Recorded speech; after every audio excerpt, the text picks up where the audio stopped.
Hi, my name is Koshiki. I'm from the Japanese kitchen. I'm a chef. I'm also a food travel guide to Japan.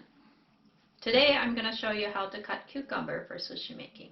I like to use English cucumber or hydroponic cucumber because the skin is thin, it's nice and straight, and has less seed. And you can find these at the grocery stores. First, we want to cut the cucumber in the length of the nori sheet. See nori sheets? These are the sheets that you use for sushi making, and it's a 7" by 8" and we want to cut it in 7" length.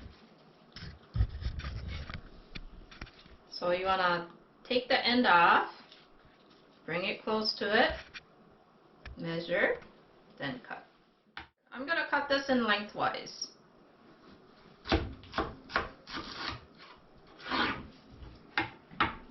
Then take each half and take the seed out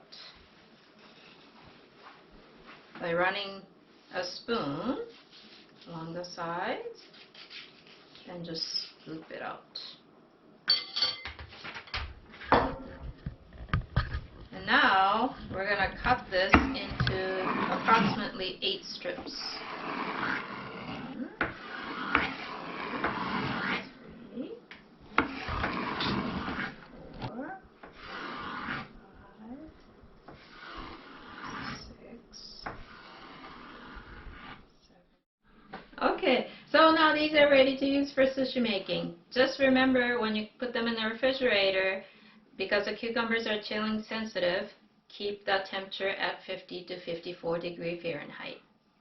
Thanks for watching. See you next time.